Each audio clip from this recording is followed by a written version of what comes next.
बात यूपी में चल रहे एक धर्म संकट की भी। ये धर्म संकट राजनीतिक धर्म संकट है और इस संकट में है अखिलेश यादव। इस वक्त समाजवादी पार्टी के राष्ट्रीय अध्यक्ष अखिलेश यादव खुद तो सांसद बनकर दिल्ली आ चुके हैं, लेकिन उनकी नई दुविधा यह है कि यूपी विधानसभा में अपनी जगह नेता प्रतिपक्ष वो किसे बनाए।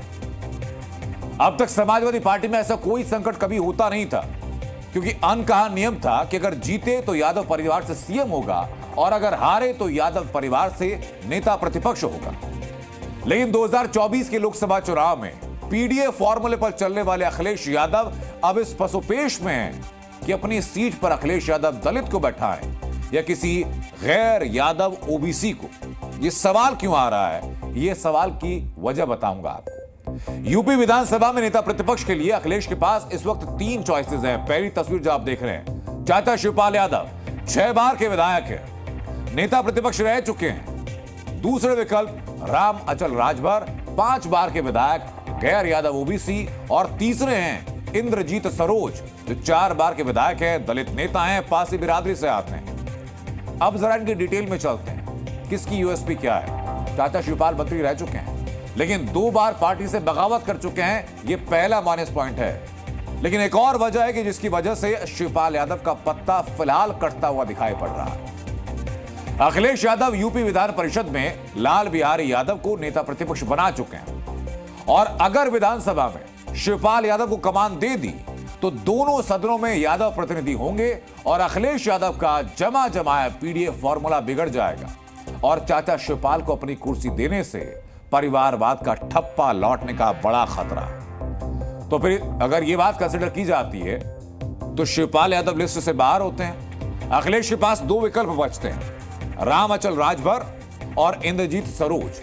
यहां भी समस्या है। यहां समस्या यह कि दोनों कुछ वक्त पहले बीएसपी से आए हैं और अगर इन्हें प्रमोट किया जाता है तो प्रमोट करने से जो पुराने समाजवादी हैं उनके नाराज होने का खतरा अखिलेश यादव को उठाना पड़ सकता है। फिर सवाल आता कि नेता प्रतिपक्ष के लिए नॉन यादव का फॉर्मूला क्यों है और उसमें भी दलित नेता को क्यों चिन्हित किया जा रहा है। क्यों चुनने की वजह है, उसकी पहली इकलौती और बड़ी वजह है पीडीए। पीडीए यानी पिछड़ा दलित और अल्पसंख्यक। अखिलेश का फॉर्मूला 2024 में हिट हुआ। इसी के दम पर अखिलेश यादव ने उत्तर प्रदेश में 37 लोकसभा सीटें जीती भी। चुनावी टिकट भी इसी फॉर्मूले पर बांटे थे। ओबीसी को 32 दिए थे, दलितों को 16 दिए थे, मुसलमानों को 4 टिकट दिए थे, यादवों को सिर्फ 5 टिकट दिए थे अखिलेश यादव ने अपने पीडीए फॉर्मूले के तहत, और वो 5 भी खुद को मिलाकर अपने परिवार में दिए। पीडीए फॉर्मूले का असर यह हुआ कि समाजवादी पार्टी के 37 में से 32 यानी 86% सांसद पीडीए परिवार से ही जीते हैं, पीडी परिवार से आते हैं। तो लोकसभा चुनाव में यूपी का वो दलित वोट भी समाजवादी पार्टी में शिफ्ट हुआ, जो अभी तक बहुजन समाजवादी पार्टी यानी मायावती की पार्टी से चिपका था।